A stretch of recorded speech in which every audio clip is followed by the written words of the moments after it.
Hi, everybody. Welcome back to another Second Breakfast Podcast. I'm Andy Roth, alongside Phil Duvall. Say hi, Phil. Hello. And it's Wednesday, which means it's time for another installment of your favorite and ours, Project Melway. Project Melway, brought to you by the Gibsonian Institute. Yes.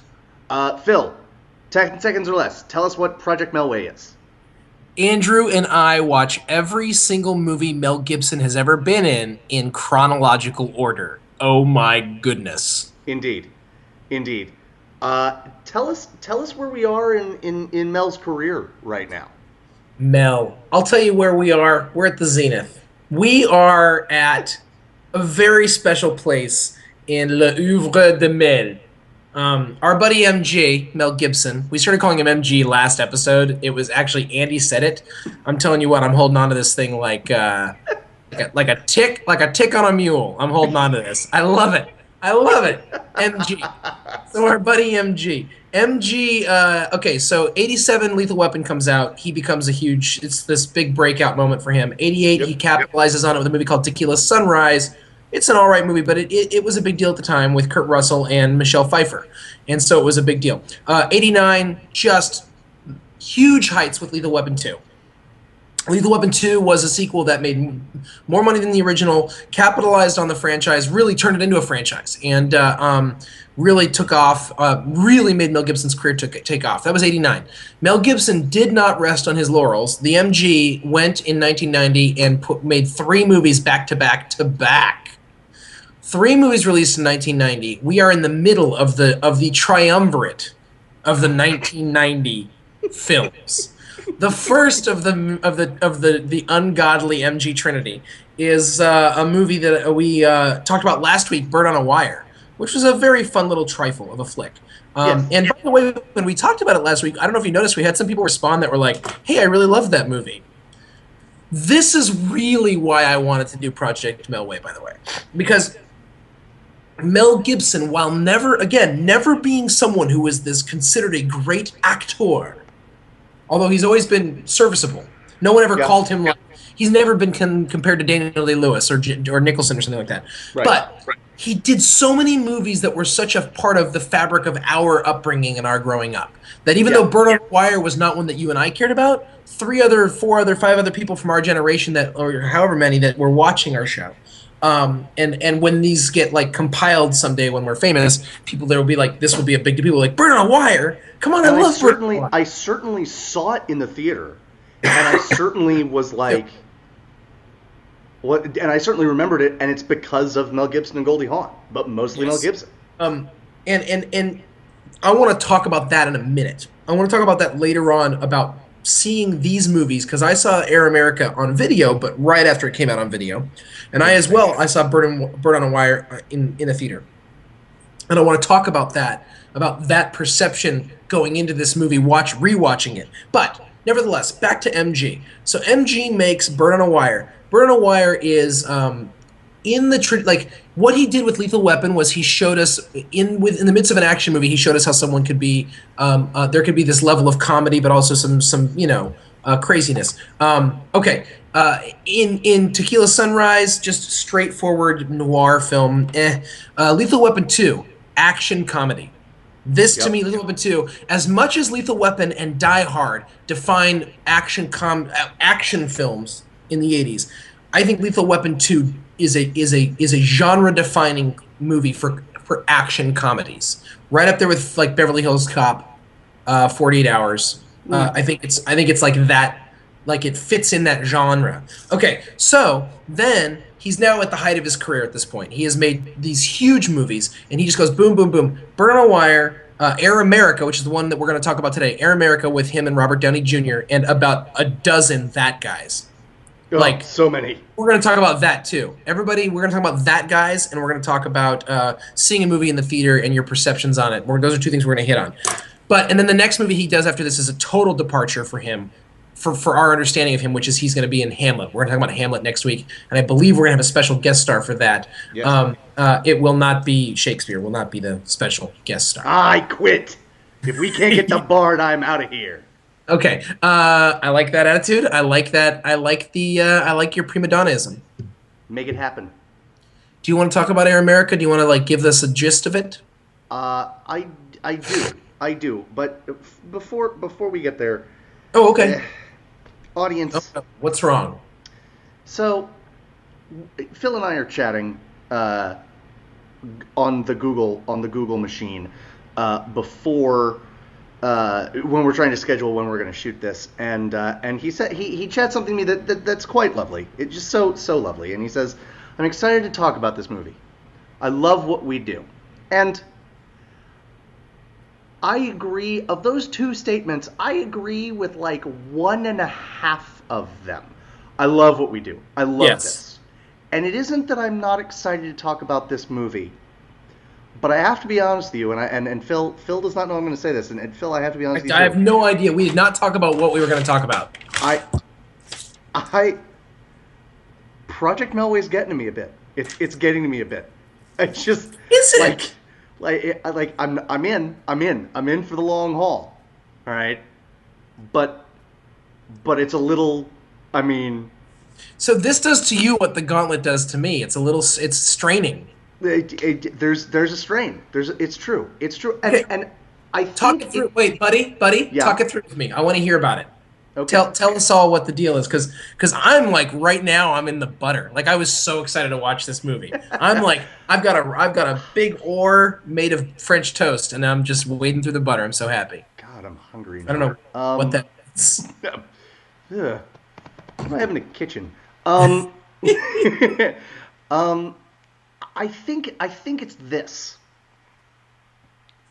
It is and it's not Air America specifically, because it's a movie that I've never seen. I watched it for the first. I'd never seen it until I watched it for Project Melway, and that's not the first movie of his. Even if you only count the ones that I wanted to see, it's not the Year of Living Dangerously, Gallipoli. There are a bunch of movies that I had not seen before I saw Yeah. it for Project Melway.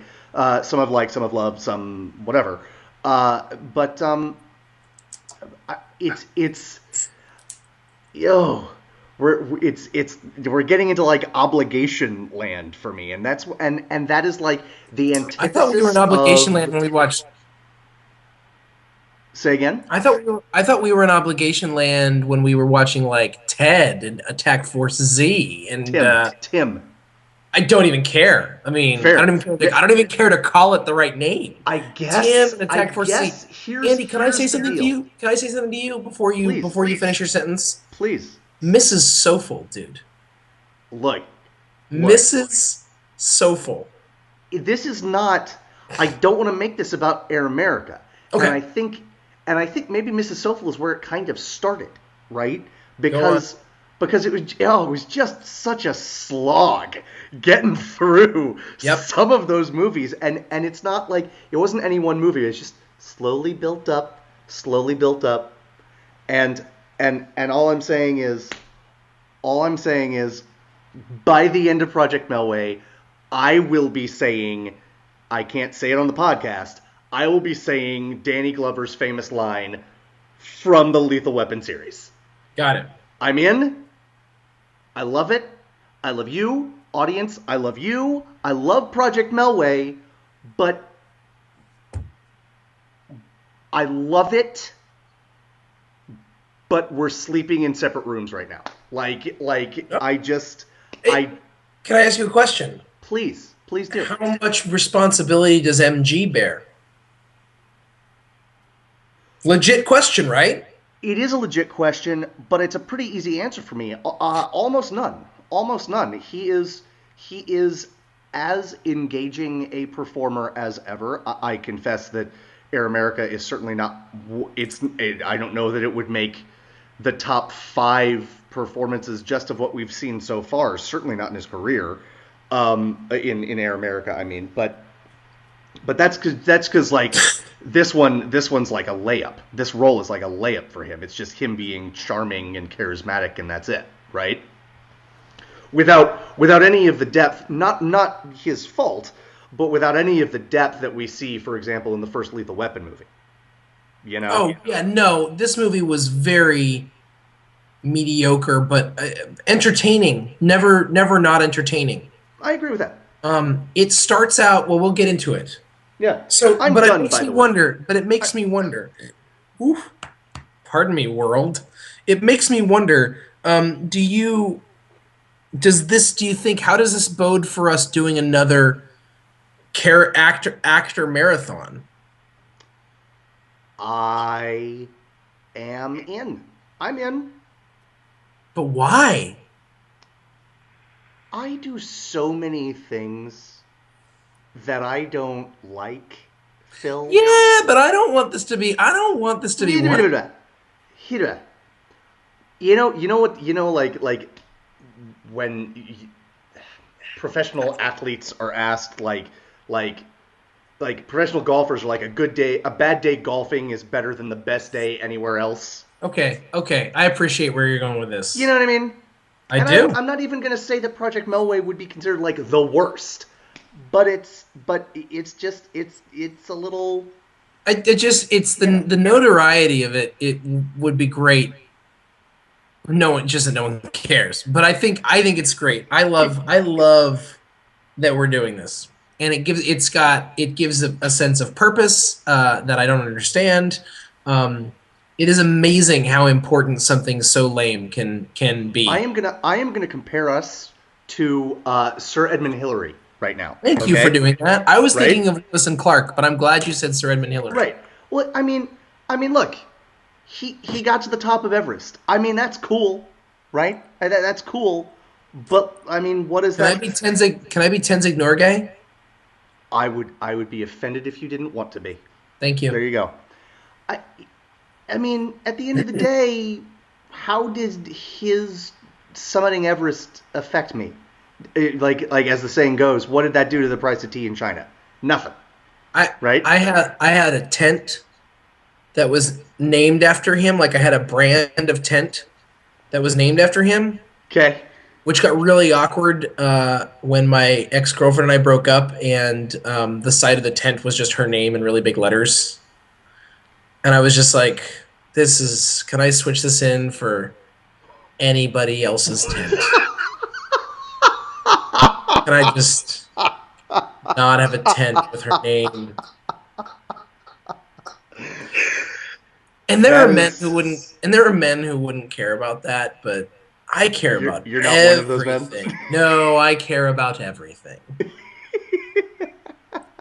Fair enough. Yeah. So yeah, I mean, Everything. I don't know if you've met someone who is like has more catharses on a regular basis and is left more unchanged than this guy. It's kind of wow, depressing. stretching the meaning of the word catharsis there, I guess No, a that's bit. my point. That's my point. Is that I have all these moments that I'm like, oh my gosh, this is amazing. I'm never gonna be the same again. And then I just go being like, oh I am along, totally the same same. whistling idiot. It's like this is not that big of a deal, Phil. Just live your life. And it's like, oh no, let's all stop and reflect on this moment. Oh Lord. So let's talk about Air America, I shall look we? forward to reflecting on the Sir Edmund Hillary-esque feat that is the completion of Project Melway. I just wonder if there's people out there who is like, Phil had a girlfriend named Edmund? Phil had a girlfriend named Sir Edmund. Was he dating like a racehorse? Like Do what's the going on there? do the math, people. All right. So Air America, um, based on the actual Air America, civilian pilots in Vietnam. Was it based on a true story? I know it was based on a novel. Do you know who wrote the novel upon which it was based? I do not. A gentleman by the name of Christopher Robins? Like, what Really? did Winnie the Pooh do to you that you grew up and wrote this movie? That's what I want to know. Nice. Sorry, go ahead. Um, no, the super titles at the end were factual apparently. No, that can't Yes. be right. No, Andy, in all seriousness, that can't be true. I I mean, Okay, you keep talking. You tell the story of the thing. I'm going to look that up. I want you, because I've talked so much, I want you to explain to these people what this movie is about. so these pilots are um it's a nonfiction book, tough guy. Nonfiction. Boom.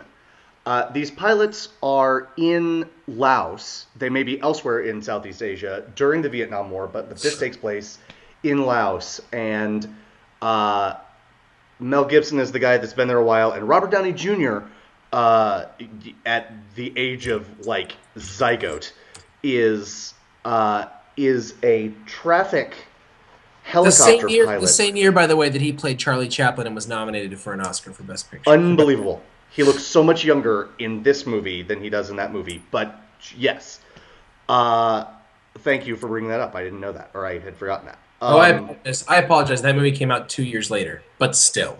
I thought it was 1990. But so these people, they are civilians. They are not part of the military. And what they do is they basically go on supply runs and they drop everything. I mean whatever needs to be dropped into an area, they are loaded onto these planes and and it is their job to go. And of course, while everyone is swearing up one wall and down the other that the Vietnam War has not spilled into Laos, it has totally spilled into Laos. So every run is fraught with danger because people are shooting at them. Mm-hmm.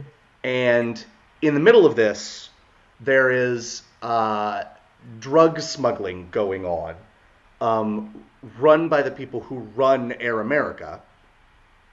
And Mel Gibson and Robert Downey Jr., I hope you're sitting down because this will be unbelievable. This will be impossible to believe. They are somewhat irreverent and get in trouble with authority. Right? What? And so the brass that is running the drug smuggling, they have to, for various reasons, they have to pin the smuggling on somebody, and so it becomes Robert Downey Jr. And the climax of the movie is him realizing it and trying to escape so that he isn't caught and tried in Southeast Asia for drug running, which I have to believe would not turn out well for him. You don't think? And that's it. And there are a lot of hijinks. Hijinks ensue. Hijinks do ensue. Right? Yep. No, it's true. I agree with that. I'm done. That's it. That's it. Okay. For plot. For plot. Yeah, that's about right. Okay. So let's say a couple things about this film. First of all, I would say that if this movie was brought out today or made today, other than the fact that it would need to look grittier. The movie, by the way, looks like it's set in the 1980s, even though it's set in like 1970. Terrible job. Like Mel Gibson and Robert Downey Jr. both have 80s haircuts. Yep. And Mel Gibson's wearing these pants that no one before 1988 would have made. It just I'm going to say something that might not make a lot of sense, but I stand by it. There's a scene that when you meet Robert Downey Jr.'s character, he is in LA doing a traffic report in his helicopter. And even though the cars aren't from 1990, there was never a doubt in my mind that they were shooting this in the late 80s or 1990. Does that make sense? Yes, it makes tons of sense. Like, I couldn't point and say that is not a late 1960s car. No, it looked very much like it was, it looked very much. Yes, fail. Weird. Just weird. Okay. Go on. Let's move into talking about the cast, because I want to say something, and I'm not sure she counts, but Nancy Travis might disprove your Mel Gibson theory. Only because she does not get romantically involved with Mel Gibson. Fair. No, that's I. To those who are just listening now, I have a theory that there are women in Mel Gibson movies that when they are romantically involved with Mel Gibson, they actually become more attractive. And there was a period of time at the turn of the millennia in the noughts when if you joined the Yankees, the moment you put on the pinstripes, your batting average jumped up like 20 points. Now, I don't know if it's the special kind of steroids that they used in the New York clubhouse. I don't know what it was, but it was this thing that made people who were either has-beens or also-rans or whatever like just better. Not necessarily the most amazing, not necessarily all stars, but like Just better. clearly better. Yeah. Sissy Spacek and Piper Laurie were two examples of actresses that just were very attractive in movies that otherwise I had never thought of them as attractive. Sigourney Weaver. Sigourney Weaver is on a whole other level because the Sigourney Weaver effect in The Year of Living Dangerously made me go back in my mind, rewind, and all of a sudden, in every movie Sigourney Weaver's ever been in, I now find her attractive. I don't know how she did that. It was crazy. But I don't count this with Nancy Travis because Nancy Travis is not. She actually has no romantic. It's true. No romantic. She plays a humanitarian I worker. also think for the most part we're at the point now where Mel Gibson is such a big star that by and large they're going to pair him with gorgeous people from now on. That's an excellent point. The sneaky reason why Nancy Travis doesn't come through here is that she will never be cuter than she is in So I Married an Axe Murderer. Like that will just never happen. I don't. She was pretty cute in 3 Men and a Little Lady. I'm just kidding. But here's the thing. Look up Nancy Travis's IMDb page. It will blow your mind. She was in everything for like 10 years. And now she's nowhere as far as I can tell. But here's the thing about Nancy Travis. But I tell you that if she had a romantic relationship with Mel Gibson in this movie, she would have it would have been adorable. I concede. Okay. This movie. You want to talk about her? What do you want to talk about? Because you want to talk about actors? No, not necessarily. Because she doesn't really have that big of a part. I mean, she plays a really important role at the very end. But like, here's what I want to say. The part is unmemorable, not because of her. But in the end is totally like put together with crazy glue and emotions. And spit. Yes, it's just like here's a little maudlin with your drink. I have a real problem with the ending, like a serious problem with the ending, actually. Yeah. Huge. Okay. Unfan of the ending. Please let's just in the sense that it's completely builds up to from nothing and just it's like okay and then it ends. It is actually counterproductive to what they want to do. How so?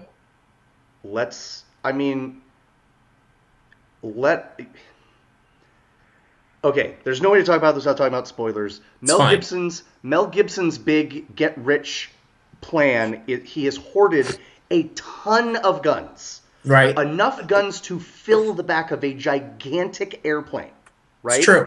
Yes. And when he finds someone that will take them all off his hands, he will make a big score and retire and live in Southeast Asia with the woman that he's fallen in love with, who is Thai, I think. Yes. And he will live in Thailand with her, and that will be great. And that happens, and then he has to offload all of the guns to save all the people that Nancy Travis is protecting. Right. Not only, first off, they even say it. Where are we taking these people? There is nowhere for them to go that will be any better than they won't die immediately. He has also left enough guns that the sale of which would have set him up for life to supply the bad guy. No, because they blow up the guns.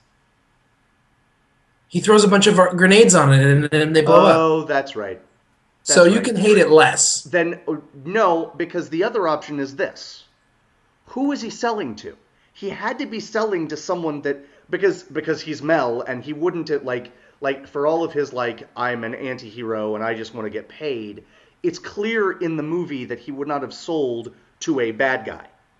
So he was going to sell them to someone who would have ostensibly done some good with the weapons. And now they don't get those weapons. So while I hate it maybe very, very slightly less, not as much less as the movie wants me to. Okay.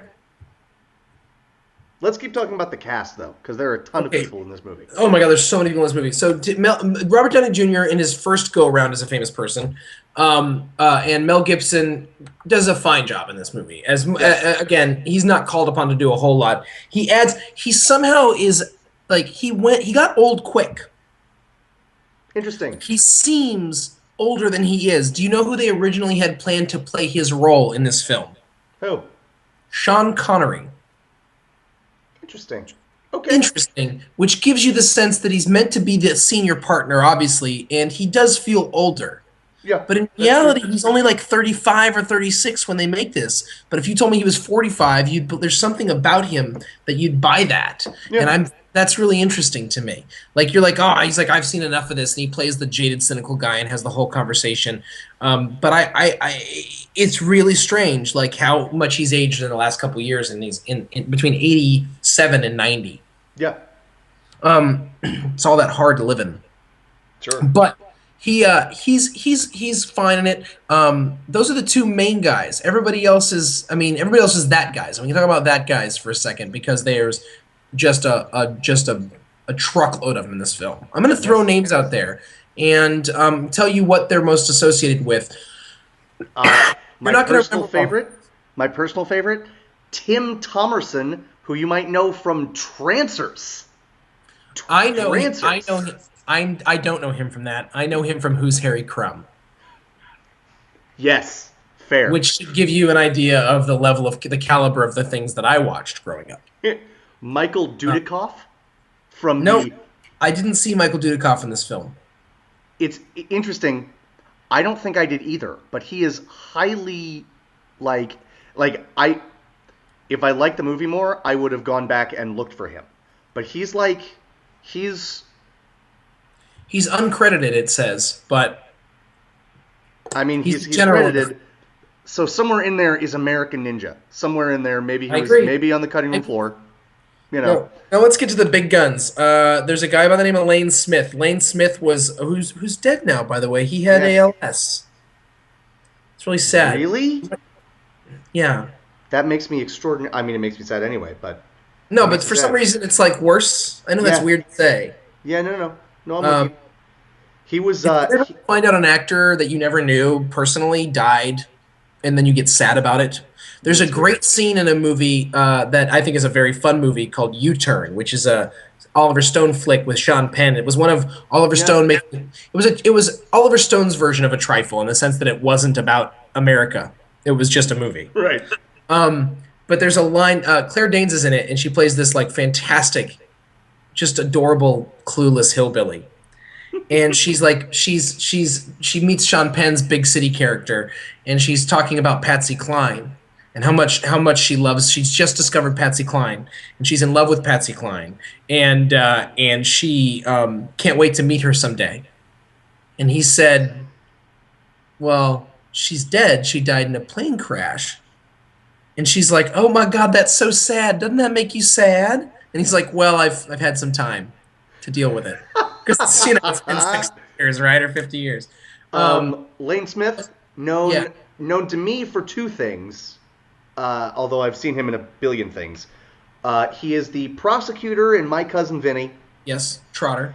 And he is Perry White in Lois and Clark: The Adventures of Superman. That's what I've heard. He was also the dad in Son-in-Law, the Pauly Shore opus, which I saw on my birthday. That must have been a terrible birthday. No, it was a double feature, that and Free Willy. I want to hug you. I want to cradle you to my bosom and tell you it's going to be okay. I mean, it wasn't like my 33rd birthday. I was like 11. I mean, come on. Let's not worry too much about me. Fair. But I mean, Son-in-Law had Carla Gugino in it, so really, how much of a waste of time could it have been? That's totally fair. Okay. All right. Oh, so he's in this movie. There's a guy by the name of Art LaFleur. Art LaFleur, for people our age, was in one of the worst scenes of one of our favorite movies. He played the vision of Babe Ruth in the movie The Sandlot. Yes, it's true. Which is not a great way to remember. Scene. He's really good in this movie. Yes. Like, it's one of the first times I feel like he wasn't playing a caricature. Agreed. He's a baseball player in Field of Dreams. Yep. I'm trying to look at other things he's been in. Look up any of these guys while we're talking, guys. Art LaFleur, Lane Smith. You recognize these people. Yes. Okay? Like, these are people this is what's called that guy. Andy and I have talked about this before, like maybe the first or second podcast we ever did. And that guy is a guy that when you see him, you're like, oh, it's that guy. But you don't know his name. And you're not actually sure what you've seen him in. but for some reason he or she, generally it's guys, I don't know why, elicits something inside of you. You're like, oh, it's that guy. Totally. What was he in? Oh man, so many things. Like what? Da Oh man, bunch. like stuff of things.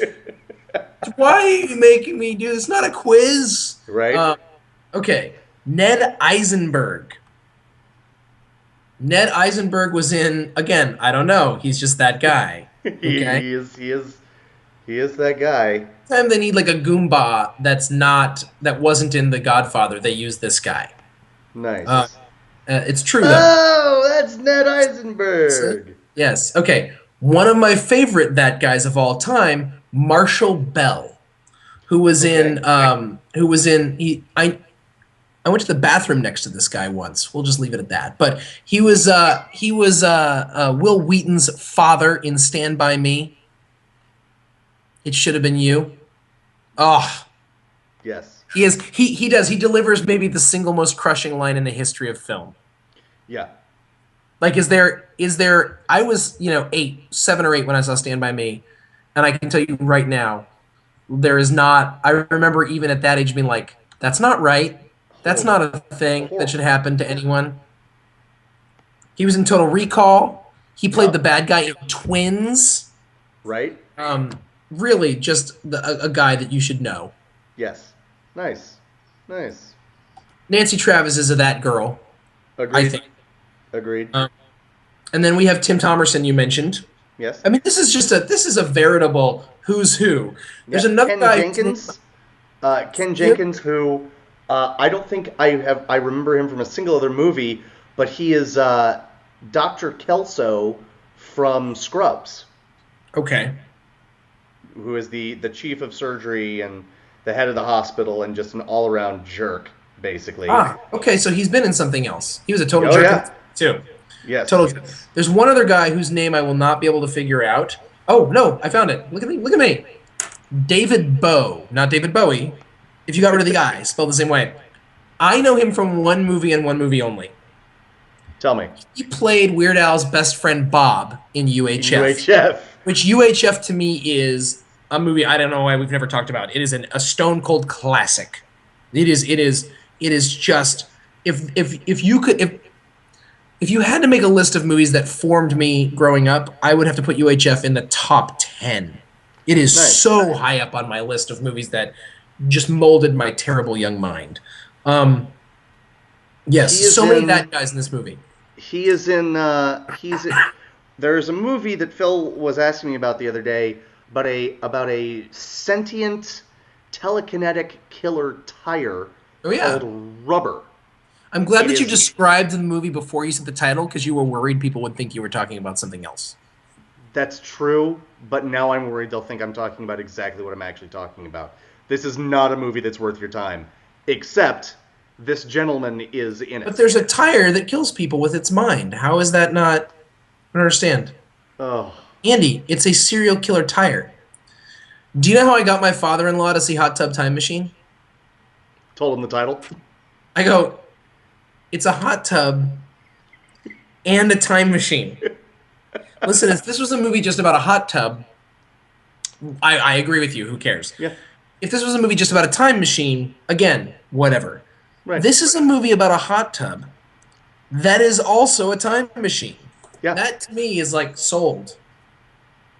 There are snakes on a plane? Certain things just sell themselves. Look, I saw this movie in the theater, all right? It got me. I am trying to do a public service and tell other people not to see it. Okay, don't see Rubber, everyone. The movie. Don't see Rubber. Okay. I'm not. Let's get back to Air America. So that's the cast. What else do you want to talk about? Here's what I'm talking about. Aside from the fact that it looks like it's in the 80s, if this movie had come out today, first of all, it would look a little grittier. But if this movie had come out today, this movie would have been considered a radical political statement. Yes.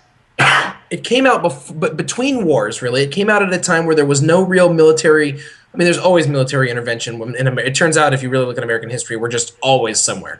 But in terms of actual military battles, in terms of wars, this came out before Operation Desert Storm or Desert Shield, even, and it came out, or maybe during Desert Shield. No, before that, and after Panama and that stuff. This is a movie that did not come out at a time where it would have been considered pointed. But you could have taken this almost identical script and put it out there, and it would have been considered right now. And to that, right now, it would have been considered a political, a pretty radical, by the way, liberal political statement in a lot of ways. Because anytime somebody questions America, it's called liberal, which I find weird.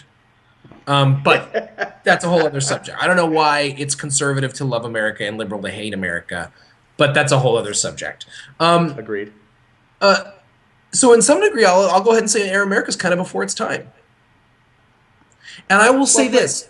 I will even say this. The first half hour to 45 minutes of this movie are actually really, really good and set up a premise for what could have been a devastating movie. Yes. And then it just isn't. Yep. And it's not that it becomes terrible. It's just that it doesn't become really anything. It doesn't deliver on the promise. It doesn't deliver But I on the promise. really felt like you and I were joking around. You joked around about, like you said, I liked this movie the first time when it was called Good Morning Vietnam. Yep. I consider this a very different movie, but I'll ask you about that in a minute. But I will say that I was ready to not think much of this film. And I ended up, for the first half, being like, no, this is actually really, like, this is a really good movie. Why did people have a oh, okay. And then it just, like... Sure. That happened. Well, let me answer that question right now, because this is a perfect time to answer it. That's what I mean. It's a movie that sets up a really interesting political statement and doesn't deliver on its early promise. That's what I think about Good Morning Vietnam too. You know, interesting. I don't necessarily. Yes, and there's more comedy at the beginning than there is at the end, and blah blah blah. In both movies, and yes, they're both set in Vietnam, but that's not real, or during the Vietnam conflict, I should say. But that's not really what I mean when I say it reminded me of Good Morning Vietnam. It was really like the early promise within the comedy. Like I'm a big believer. Anyone who likes Good Morning Vietnam only likes the first half hour of Good Morning Vietnam. Exactly. Because if you really start to talk to someone about what Good Morning Vietnam is about, they'll be like, he's a funny DJ. Yep. That it's like collective amnesia. It's like the first scene of Saving Private Ryan. No one actually knows what happened. Yes. That's why there need to be people like you who are sane. Ferrari, La Tigra, they're all the same look. Am I the only one who sees this? I feel like I'm taking crazy pills. Nice. That's all I got. That's all I got. Like I have so much more I want to say about this movie. Say again? I have so much more I want to say about this movie. Go. Robert Downey Jr. Is so talented, and just nothing happens with him here. It's really weird. Yeah. It's also weird to see him play the voice, like the conscience voice. But I mean it. I think this movie brings up some really interesting questions about America's involvement in foreign countries, and I think it does a really good job. And there's a conversation that happens between Gibson and Downey Jr. when Downey Jr. is just kind of like, "What's your real deal, man? Like you act like all this stuff, but like you don't mean any of it. Like you're just in it for the money." Yeah. And he just goes, "Look." It's a really wonderful scenario that Gibson brings up. To me, it's profoundly American. And he says, I used to have a test, which was, he called it like the Saturday night test. Yeah. Which countries would be the most fun to go out on the town on a Saturday night? And the Soviet Union would lose that test, and North Vietnam would lose that test, and America's a fun. So he had this idea of what made a good place based on if you could actually have a real good time there without being arrested for having a good time, right? Which sounds really like ha ha ha, except when you think about what we fight for in our country, often people talk about freedom, but like people don't fight for freedom of speech. We fight for freedom to eat McDonald's. Like, we fight for freedom to TiVo things, okay? Like, this is political as I'm going to ever get on this show, but just to be clear, like, we don't really, on a regular basis, most of us, don't exercise freedom of speech. I mean, That's true. freedom of speech exists, and so we don't ever worry about it. But Right. nevertheless, by and Yeah. large, most of us aren't actually criticizing our government in a way that is dangerous to the world. Sure. But we have freedom to have a good time and consume. And oftentimes our idea of safety is really about it's like, oh my gosh, like we were attacked once. And it's like most people are attacked all the time. Like like Israel, whether you like Israel or not, like every single day they're like, gee, everyone around us wants us dead. And by the way, everyone around them, their lives are also terrible. And so Mel Gibson's idea is like we have this notion of what it means to have a good time, to be free. And I bought into it, basically. But then I like lived anywhere else in the world and was like, that's a little like it's a little too much. Like it's a little too. So I thought that point, that critique of America was I thought really good. Yeah. I thought it was a really interesting point. Now there could be people who watch us and go, well, Phil's a commie and that's terrible. One, they clearly don't know me. Sure. Because everybody knows I hate commies. But two, like I'm all about, I think a good intelligent critique of American culture is great, and I think this movie sets that up. And I think Downey Jr. I guess I don't know what that has to do with Downey Jr. except for Downey Jr. plays the guy, he plays us. Yeah. Plays the person who's injected into a situation. He's just a normal one. We like him from the beginning because he like confronts someone in a really comical, inventive, only could happen in a movie sort of way, and we're like, I like that guy. But he has great lines where they're like, didn't you see what there's no war in Laos. The president said it on TV. You saw the president say it on TV. He goes, yeah, I saw Heckle and Jekyll on TV too. It doesn't mean I believe that birds can talk, right? Like, great stuff. So he's that guy. It's like we want to root for him, and he's the one. He represents. He gets his introduction into this culture is our introduction into this other culture. So he plays our conscience. He's the Luke Skywalker. He's on the hero's journey. He's the Luke Skywalker. Right. We learn things as he learns things. It's interesting to see Robert Downey Jr. play the quote unquote straight man. Agreed. And even back then. But it's so for that I think it's an interesting movie, but the only issue I would take with that, Phil, and it makes me sad to take issue with it because I agree with you. Well, then let's leave it. Let's leave it. Well, you always got everybody. You know, you don't have to argue. You don't have to argue just to sound smart. Everybody thinks you're smart already. Okay, everybody thinks you're pretty.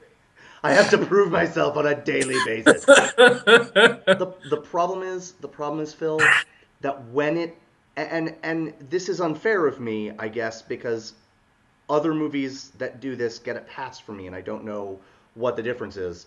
The fact that it didn't deliver on that promise really kind of bugs me. Like it really.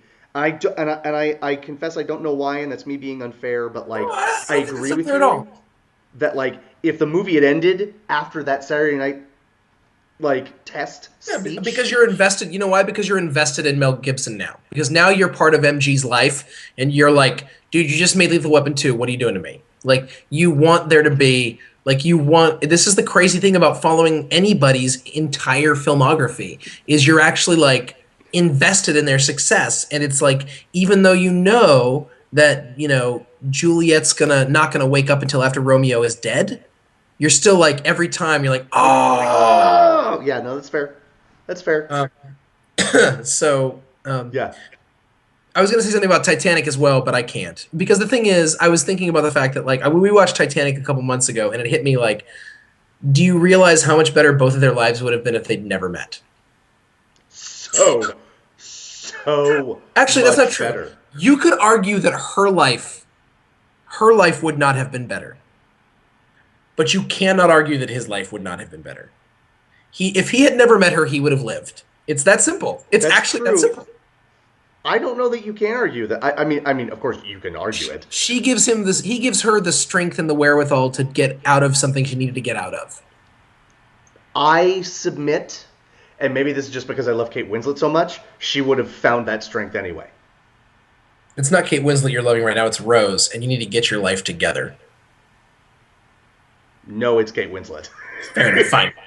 I need to believe it's certainly not that old lady. I'll tell you that. But I That's will fair. say, I mean, literally, I was watching this movie and like, wow, you're you spoiled bourgeois brat, are the death of Leo DiCaprio's character. Right. You Right. literally, No. everything about you is what kills him. He Right. No, I dies. promise Big, I'm not loving quite boys. literally kills you. Okay, that's a whole other subject.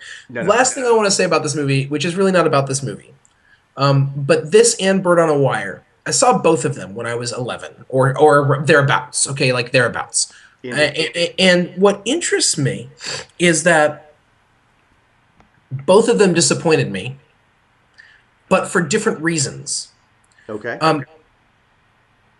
Bird on a Wire wasn't an action movie that mattered to me as much as Lethal Weapon 2, and I saw it after Lethal Weapon 2. And it wasn't a straight comedy, and I don't think I knew what to do with action comedy as a genre in my head. Okay. As an 11-year-old. Mm-hmm. Action comedy that's like horror comedy. When you're 11, you're just like, just be something, okay? Air America it must have been billed as a comedy. Must have been billed as a comedy. Yes. And it's not a comedy. Right. Like, it's not a comedy. If it was billed as a drama, it might have been more successful. Still wouldn't have been a better movie. It is what it is. But I remember seeing it, and I just think it's interesting. Like, when you're a kid, you go in with very simple expectations of things. And like, so it's funny that there will be movies like Bird on a Wire I appreciated a lot more as an adult. When I was a kid, I was just like, well, this isn't a comedy or an action. I don't know what to do with this. Right. And Air America, same thing. I was like, I don't understand what this movie is. Right. Like, this is not for me. This is not a comedy. I don't understand what's going on here. Totally billed as a comedy. Also, the soundtrack was like, oh, we're making a Vietnam War movie. Can we get Run Through the Jungle and Rescue Me? And can somebody get that Rolling Stones? Do you even have to ask the Rolling Stones anymore, or do you just send them checks? Like, True. Is there like a hotline you call to get Shelter Me or Gimme Shelter or whatever the name of that song is, like, in your movie? Do you just have to call Martin Scorsese because he uses it for everything he's ever done? Like, what do you have to do to get the rights to some of these songs? Right. Because seriously, if I never see Rescue Me, I got want it. to in my arms. If I We all never got see it. another movie with that song ever, it'll be too soon. And it's not a bad song. Right. But for the love of God, it's like Bad to the Bone. Stop. It's like it's like Born to Be Wild. Don't. Just don't. Bad. Oh, we saw Flight recently, and the entire movie, almost the entire movie is just Rolling Stones songs. Yes. And it's just dreadful. And I don't dislike the Rolling Stones at all. But it's like, for the love of God, baby boomers, hire a composer. You have wrung all the possible meaning out of these songs. Blood from a Stone. Seriously, like, we get it. Seriously. After Arnold Schwarzenegger put the sunglasses on and got on the Harley in Terminator 2, they should have retired Bad to the Bone for the rest of eternity. Agree. Oh, done. Well Done. said. Like, we did it. We found what that song was written for. Okay, clearly we've talked so little about Air America, but it was fun. It was a nice It was fun. Not sorry I saw it. movie. I am looking forward to Hamlet. Omelette. Les Omelettes, Les Omelettes. as the French say. Yes. Something. Ooh. What is that? Something's rotten in the state of Denmark. Oh, I didn't know you were going there with it. Boom! Shakespeare! Boom! I just got Shakespeare. I think you did. I can't wait to talk about it next week. It might be a long form, although this was kind of long, which is really unnecessary. Which is really weird. How are we going to convince people to watch this one? No one watches our Project Melways, and they are getting better and better. Like, I'm sorry. I'm sorry. We are hitting our stride, America. And Ireland and parts unknown. We might bill it as the one where Andy has a breakdown over the format at the beginning.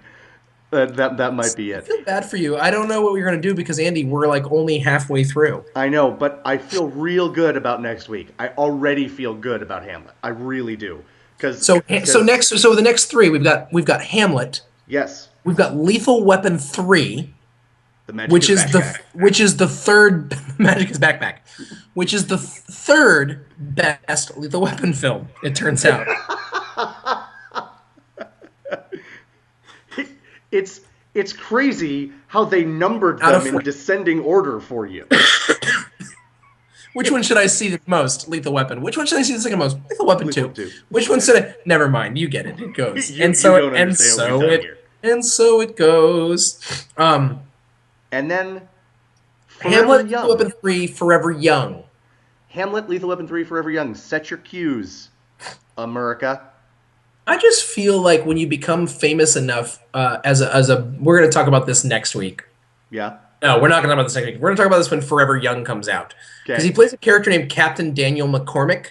Okay. And I feel like at some point you just become famous and none of your characters' names mean anything anymore. Like they're just names that sound... Daniel McCormick, Justin McLeod, Brett Maverick, William Wallace, Tom Mullen, Jerry Fletcher. The only thing I'll say in response to that is when you start with the role Max Rockatansky. No, I think it's you. You have to. You set the bar. You live up to it, man.